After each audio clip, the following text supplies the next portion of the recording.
Sort of, I feel like your loyalty to your alliance, won the battle in your mind between I know your love for free speech. I mean, I understand that was in this whole comedian situation where there was an attack on is that also something you feel like, you had to sort of be more, you had to show your friendship to your alliance partner more than you wanted to? देखिए, अगर आप मुझे पूछेंगे तो politically ऐसे लोगों को ignore करना ज्यादा ठीक होता है। करेक्ट। इनकी औकात नहीं है, आप इनकी औकात बढ़ा देते हो। एग्जैक्टली। इतनी औकात बढ़ाने की जरूरत नहीं। So politically it is better to ignore. But कई बार क्या होता है कि विशेष रूप से हमारी पार्टी भी या हमारे एलाइज भी, नॉट ऑल एलाइज, शिवसेना और हम लोग थोड़े भावनिक लोग हैं। हम लोग प्रैक्टिकल पॉलिटिशियंस नहीं है।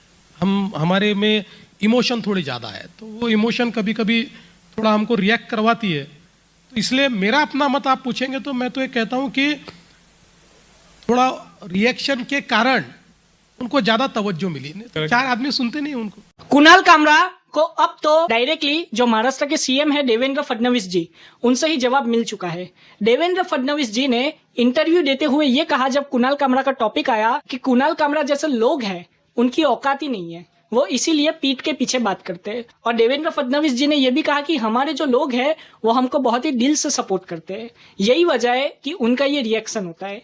लेकिन देवेंद्र फडणवीस जी ने उसके बाद ये कहा कि कुणाल कामरा जैसे लोगों को ज्यादा महत्व नहीं देना चाहिए, मतलब कि उनको ज्यादा तवज्जो नहीं देनी चाहिए। अगर आप उनको ज्यादा महत्व दोगे तो उनको ज्यादा फेम मिलेगा और वो यही करना चाहते हैं। सीधा सीधा देवेंद्र फडणवीस जी का ये कहना था कि कुणाल कामरा जैसे लोग जो है वो कंट्रोवर्सी करने के लिए ऐसी चीजें कहते हैं और वो इसीलिए गद्दार और ऐसी चीजों का यूज करते हैं ताकि कंट्रोवर्सी हो और जो सपोर्टर्स है पार्टी के, पर्टिकुलर पार्टी के, वो गुस्से में आ जाए। ये डायरेक्टली देवेंद्र फडणवीस जी का कहना था। और देवेंद्र फडणवीस जी ने यह भी कहा कि इन लोग की कोई औकात नहीं है, मतलब कि ये लोग हमारे सामने खड़े हो ही नहीं सकते। ये डायरेक्टली कुणाल कामरा को देवेंद्र फडणवीस जी ने कहा। देवेंद्र फडणवीस जी ने यह बहुत ही बड़ी बात कही कुणाल कामरा पे। कुणाल कामरा का जब से ये कंट्रोवर्सी हुआ था तब से एकनाथ शिंदे जी का तो जवाब आया था, लेकिन देवेंद्र फडणवीस जी का कोई जवाब नहीं आया था।